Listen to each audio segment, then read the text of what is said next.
Mi gente, este segmento nació para celebrar lo local y compartir con ustedes mis platos favoritos en cada restaurante. En esta temporada el Banco BHD se suma, una marca que al igual que yo, cree en lo nuestro y lo apoya. Y nada, vamos arriba. Mi gente, bienvenidos a este episodio de Los Favoritos de Ann. Hoy estamos en el restaurante de una persona que yo admiro, respeto y quiero muchísimo. Hoy deleitando todas las delicias de aquí. Así que sin más nada que decirle, sean bienvenidos.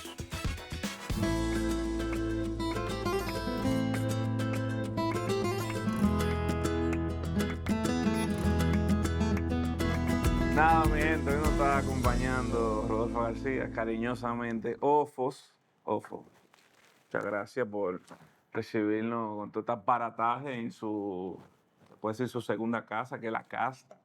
Agradecido de ustedes que están aquí.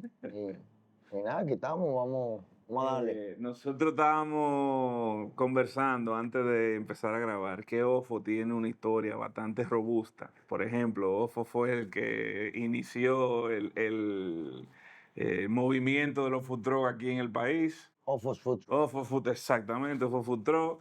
Realmente tú fuiste el primero, se puede decir, o uno de los primeros. Sí, ya habían camiones, ya hay historias que dicen que habían camiones en los años 80, después en los 90. Me acuerdo que había uno que yo iba de chamaco que se llamaba La Cotorra, que estaba en un camión. Pero sí, nosotros lo que iniciamos fue el movimiento nacional. Del movimiento, o sea, de ese movimiento de los camiones, poniéndolo a rodar, haciéndolo a través de las redes, en qué localidades nos encontramos, qué oferta gastronómica teníamos por día.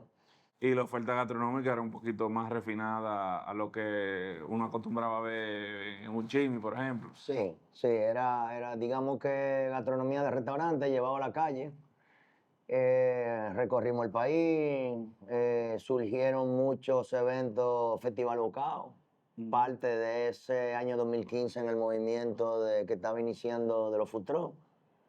Y luego, nada, a través del tiempo en el proceso me fui desgastando y ahí decidí concluir esa etapa de estar desarrollando alimentos desde un camión por la llegada de mis hijos, de mi último hijo, que nacen. Tenía 2 bebés, literalmente tenía 3 bebés, 5 años, 2 años y 28 días nacidos.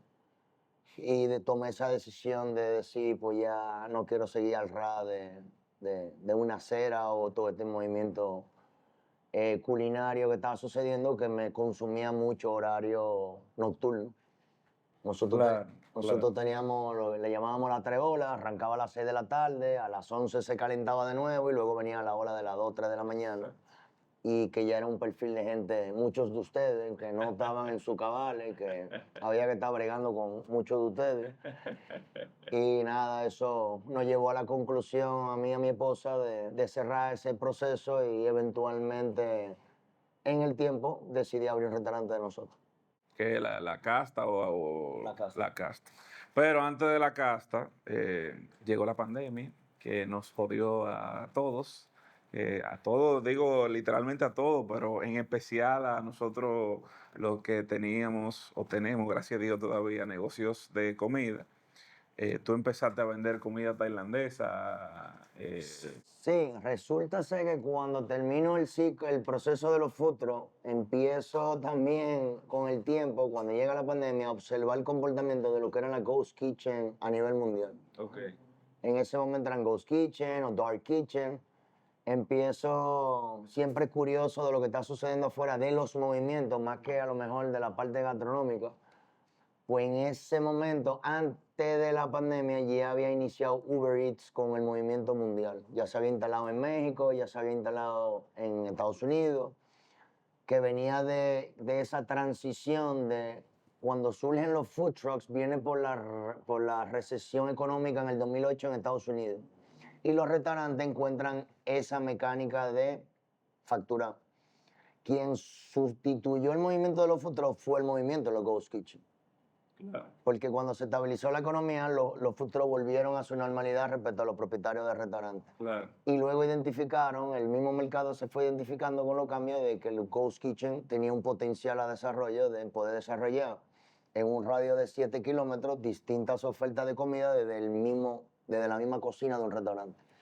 Y eso fue lo que empecé a leer en ese momento y dije, wow, estoy en la pandemia, estoy sin trabajo. Estaba en el balcón de mi casa dando gritos, viendo a mis 3 carajitos. Y dije, déjame darle lo de los Ghost Kitchen. Claro. Y ahí surge Saifan Tu, que fue una Ghost Kitchen de comida tailandesa. Ese pata y tú eras esa vaina, no, eso era espectacular. Bien, yo trabajé mucho en Argentina en el 2010, comida tailandesa, y como que empecé a sacar todo esos archivos que tenía de recuerdo en mi proceso, en lo que me fui preparando. Montamos uno de comida española, que incluso se empezó a llamar, ya se llamaba La Casta. Pero antes que yo lanzara lo de los Ghost Kitchen, yo estaba haciendo comida en el patio de la casa de mi mamá. Los fines de semana, viernes y sábado, yo cocinaba donde mi mamá, que tenía patio abierto, cocinaba mis payas a la leña, mis fabadas, las transportaba desde mi casa a la localidad del apartotel Atalaya, que es una propiedad que nosotros tenemos, y en el lobby yo estaba ahí sentadito despachando. Claro. O sea que nada, en la pandemia sigo con los Ghost Kitchen, con pedido ya, con Uber Eats, todo muy bien, y en un momento dije, tengo la genialidad de construir un restaurante. Claro. O sea que en medio de la pandemia me puse a construir un restaurante. Fui al Banco ADEMI, pedí un préstamo y me puse a poner ladrillo. Literalmente, o sea, con sus 2 manos empezó a construir lo que es hoy en día. Y él no está relajando, esto es literal. Yo veía lo que le estaba sucediendo a todos mis compañeros con los restaurantes, todas esas presiones que estaban con las responsabilidades que tenían de los colaboradores, todo eso que estaba sucediendo. Y de alguna otra manera se me reveló y dije, bueno, esta curva en algún momento debe de estabilizarse respecto a la pandemia. Y tuve esa idea y dije, bueno, cuando venga a calmarse la pandemia, ya yo voy a tener un restaurante. No se lo sugiero a nadie que tome esa decisión respecto a restaurante. Duré 1 año y medio poniendo ladrillo. Literal. Todo empezó en un número, el número se multiplicó por 4. Los precios en medio de la pandemia estaban disparados. Claro. Al final, al ser una propiedad de la familia, pues eso fue también parte como de esa decisión de, bueno, en medio de estos tiempos difíciles vamos también a darle calor y vamos a hacer un esfuerzo por lo poquito que tenemos y darle vida. Entonces, Ofo, déjame darle un poco para atrás. Yo sé que tu mamá es una cocinera grandes ligas. Ella nunca estudió, ella es una cocinera empírica, ¿no? ¿De dónde nace tu pasión por la cocina? ¿Y por qué tú decidiste meterte en este lío de todas estas horas que hay que meterle a esto, el sacrificio que es, porque uno se pierde muchísimas cosas? ¿Por qué tú tomaste esa decisión? La decisión viene por un proceso personal. Yo toda mi vida de joven trabajé con mi papá en el tema de la metalúrgica. O sea, que aprendí el oficio de la soldadura, de los cortes, de todo ese mundo del hierro. Y en el camino yo andaba saliendo del colegio en esa persecución como de complacer y satisfacer lo que mi papá tenía como un sueño, que era que le saliera un hijo ingeniero. Al final me botan de INTEC, me botan de UNIBE y me quedé en ese vacío, en ese proceso de mi vida, como esas frustraciones y ese tranque. Siempre trabajé, aún tuviera esos procesos fuertes de estudio o en esa búsqueda de mi carrera. Y un día tomé la decisión de ir a una competencia de paella en la Casa España. Me salió como ese lado de mi mamá. Y antes de eso, yo venía cocinándole a mi suegro. La primera persona que yo le cociné fue a mi suegro, que en paz descanse, hace 20 años.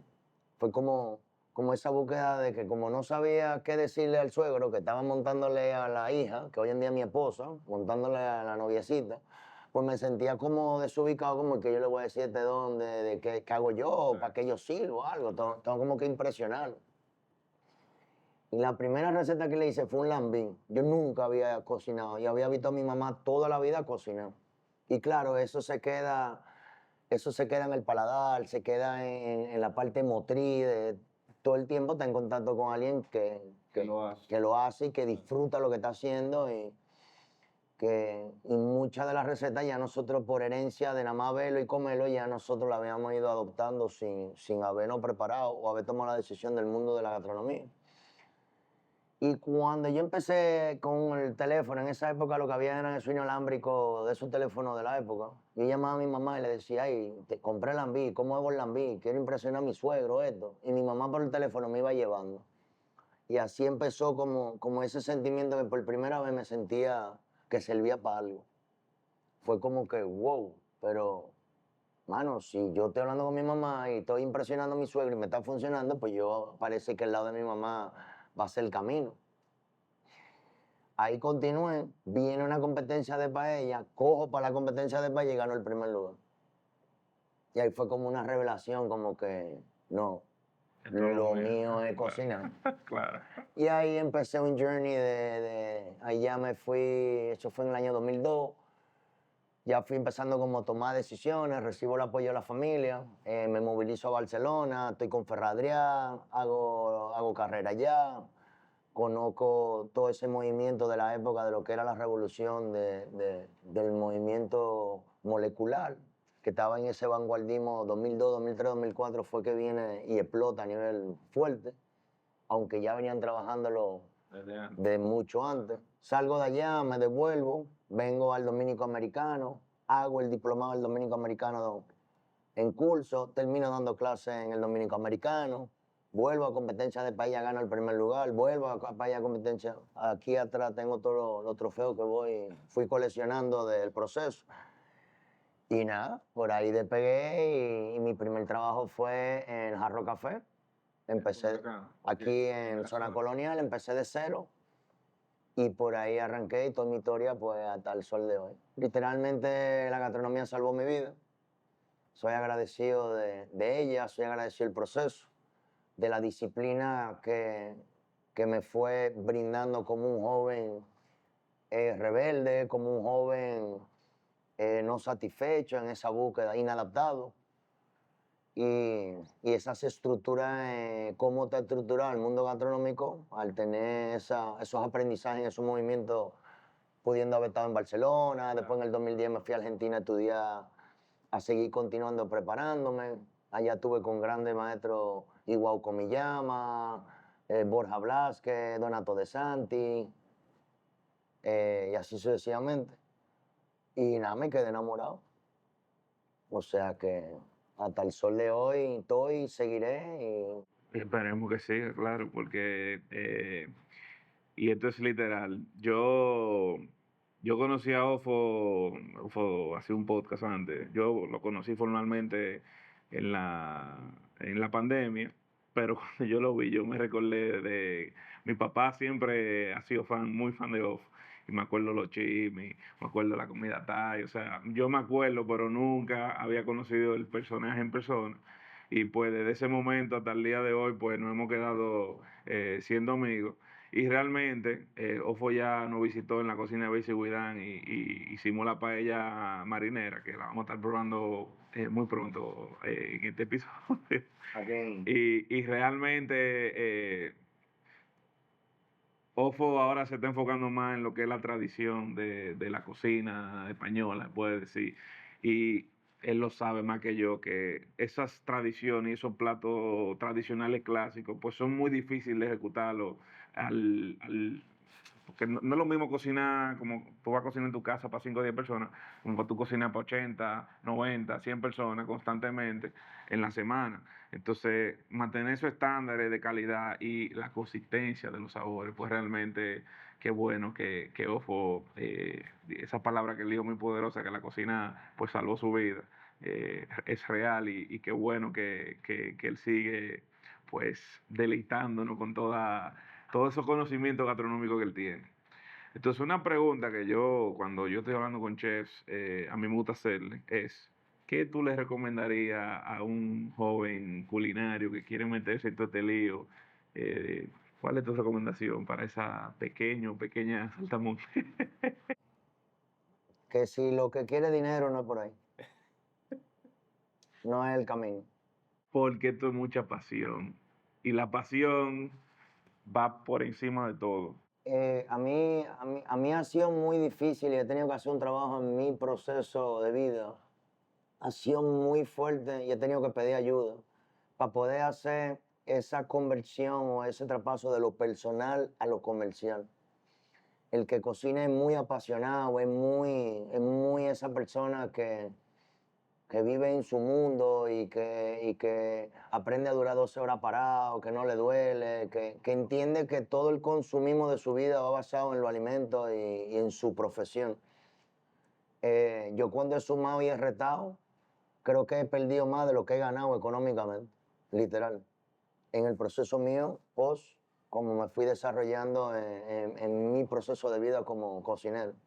Siempre ha sido esa persona que da esa milla extra, que va y compra de su dinero cosas que en algún momento trabajé en otro lugar que no tenían y yo iba y lo compraba. O sea, es muy personal. Y comercialmente, cuando abrí el restaurante, me seguía comportando como de esa manera personal. Claro.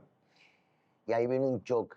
Al construir esto en ese proceso sin sociedades, con capital propio, tomando decisiones de riesgo, pues el primer año fue killer, porque yo seguía comportándome como ese cocinero apasionado. Tenía una debilidad respecto a los números, sí tenía mis estructuras de lo que eran los costos, de lo que había ido aprendiendo, pero al tiempo real, que si los impuestos, que si la nómina, que la TCS, que el IRIE 2, que el 606. O sea, sí, sí en la parte profesional es linda y cualquiera puede darle. Pero sí aprendí algo. En la parte del sueño que yo cumplí, que era cuando yo empecé a cocinar, que era tener mi propio restaurante, no volvería a abrir un restaurante si no tuviera otras estructuras que me ayudaran al soporte de esa decisión. Porque y necesité ayuda de que me protegiera para poder hacer esa transición de lo personal a lo comercial.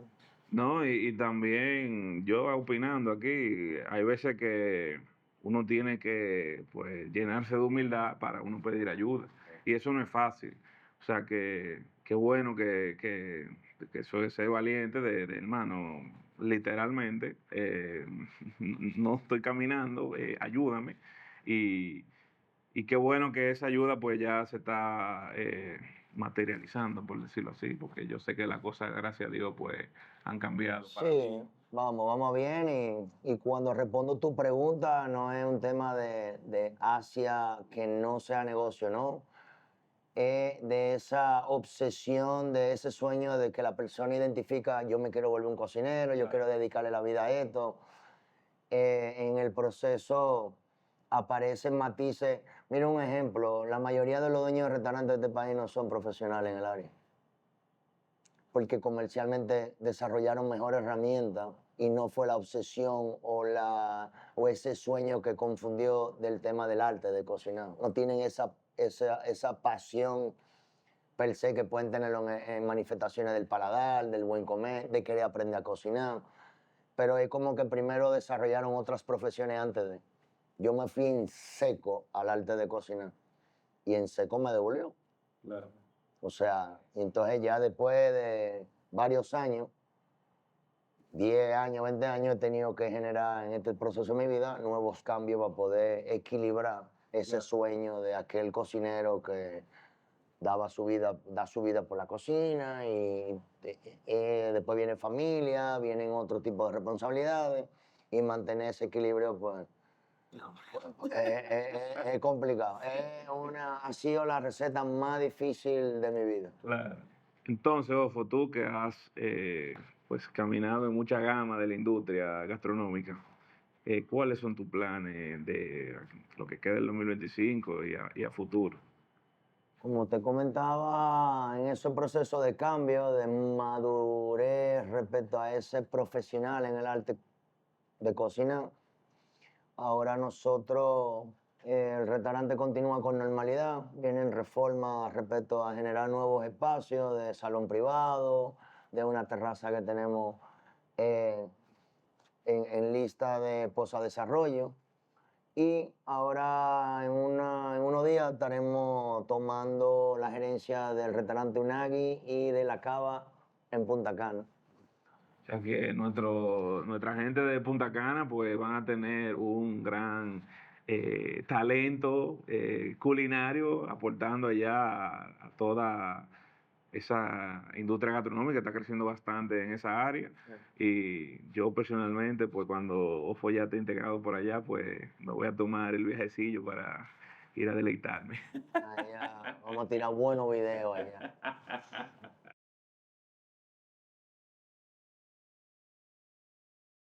Entonces, ya llegaron, les recuerdo que se llama Los Favoritos de Ann, y no tan solo que son mis restaurantes favoritos, sino que son los platos favoritos míos dentro de cada restaurante. Entonces, en esta ocasión, esto ya ustedes lo vieron en la cocina de Base Buidán, que esta fue la paella, literalmente la paella que hicimos con Ofo. Tiene una decoracióncita más bonita aquí, porque hay que darle cierto glamour aquí en el restaurante. Esto es un chorizo a la sidra, pero Ofo le pone unos toquecitos especiales. Ofo, por favor, explica. La paella, la diferencia que hicimos allá en el programa y acá era que aquí hay algunos elementos que para no generar una complejidad en la receta pudiera ser más Claro. lineal y poder hacerse en su casa Más fácil. más fácil y Claro. con normalidad. Aquí tenemos, al final hacemos este pecadito que es como ese estilo Boca Chica, que le da esa identidad a la paella de marico de nosotros. El alioli, que es una emulsión, que es una receta de mi mamá que ha sido transferida de madre a hijo, hijo, abuelo, ese combo. Aquí los chorizos a la sidra, trabajamos con sidra natural. Eso lleva pipa, piquillo caramelizado, chichito pepper, y lo que ven ahí que se mueve es katsuobushi, lo que le llaman bonito seco. Luego tenemos nuestra fabada. Esa fabada también es receta de mi madre. Eso es tradición, tradición, tradición. Aquí estos platos los trabajamos a leña, estos platos se trabajan en herramientas clásicas de estufa. Y aquí tenemos los camarones al ajillo a la manera de nosotros, con una galletita de totones, que también le hacemos una técnica para volverla de 1 milímetro de grosor. Y aquí hacemos un dip de nata de la costra de los quesos que nos sobran. Le hacemos una técnica y sale como ese fondue a base de la parte dura. Y consta para mí, y esta es mi opinión, porque a mí me gustan los totones así, que estos son de los mejores totones que tú te puedes comer en la ciudad de Santo Domingo. Por eso que elijo que no es un totón, una galletita de totón. Sí, lleva su... Es un proceso de llegar a la... El plátano es plátano, sí, sí, pero... Pero esto es importante, eso que está ahí. Así que buen provecho. Vamos a probar. Y al final, lo chulo del menú de la casta es que tenemos, digamos, la mitad del menú pertenecen a las recetas Madre. de mi familia, Ah, tu familia. de sí. su origen. Y luego la otra parte del menú pues son creaciones donde generamos cositas nuevas y cositas chulitas para comer.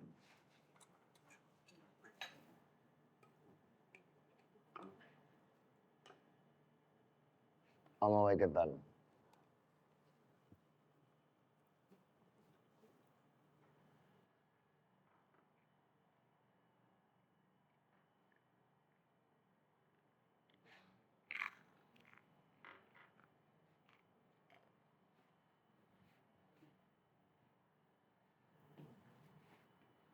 Y lo bueno de esto no es, o sea, sí están súper crujientes, pero todavía tienen esa masita adentro y esa textura suave, que no es como que, como vas a romper un diente, no.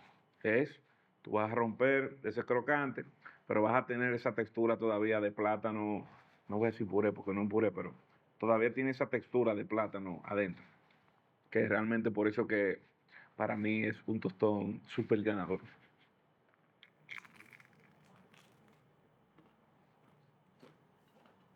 Seguimos con los camarones al ajillo, que de nuevo, esto es algo tradicional, pero Ofo le da su toque. Sí, al final en la receta de los camarones al ajillo, nuestra manera es, lo hacemos todo en frío. Colocamos todos los ingredientes en frío y partimos desde cero en el fuego. Entonces todo lo que son los jugos, los almidones, todo lo que se libera, hace el mismo amarre de la propia receta.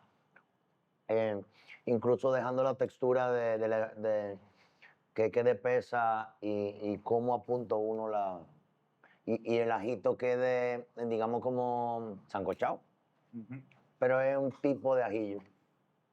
Al final la combinación entre el ajillo más los autotones más el dip de nata o de la costra de queso, pues fue como esa armonía en darle un protagonismo al camarón local, Claro. rompiendo un poco el ajillo tradicional español.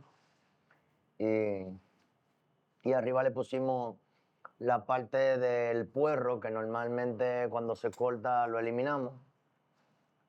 Y hicimos un crocante de ese puerrito, que aportó un amargo en la experiencia. La fabada, súper clásica, súper tradicional, súper sabrosa.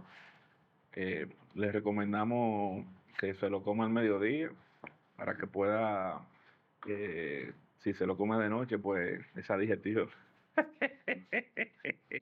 Sin duda. Y por último, esto ya ustedes tienen una receta para hacerla, pero si no quieres joder mucho, ustedes aquí la pueden pedir. Tú la haces por encargo también. Sí, ya próximamente estaremos en la plataforma de delivery Bueno. con un grupo de platos del menú que queremos canalizarlo a través de esa vía para que vivan la experiencia en su casa. Literalmente, esta es la misma receta que hicimos en Basic With Dan, lo que tiene el pescado frito, el puerrito frito, y creo que la yoli un poquito diferente.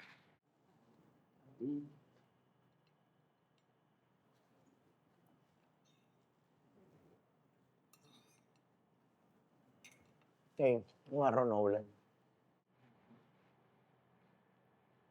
Esto es literal lo que voy a decir. Literal. Es lo mismo que hicimos Basic With Dan. La única diferencia, que al final es el mismo pescado, pero está frito, es esto. Que es lo que le va a añadir una textura bastante agradable ahora cuando lo pruebe. Efectivamente. Y por último, y no menos importante, tenemos la tarta de ofo, la tarta de queso de ofo, que no es la típica, lo que está de moda ahora, la tarta vasca. Es una versión de ofo, que realmente no tiene mucho que ver con la vasca. Sí, al final en el camino encontramos que la tarta Yo voy probándola. la cerramos con aceite picual y cristales de sal ahumado. Y eso cuando estábamos con el desarrollo haciéndola, identificamos que el aceite y la sal le potencializaba toda la experiencia interna de la receta. Y fue como algo muy gracioso. Muy delicioso también. Y generalmente esta tarta tiene más textura, que me gusta, que no es una que como que se derrite en el plato. Tiene Sí, esa textura. al principio teníamos personas que la mandábamos a desarrollar, genial, y en un momento en el camino dijimos, bueno, vamos a empezar a desarrollar nuestro propio postre en su totalidad, esto, aquello, y el mismo restaurante fue buscando como esa identidad de vamos a hacer nuestra propia cosita. Eso es un no negociable en la casta. Tienen que pedir, incluso si ustedes son dos, pues no se peleen y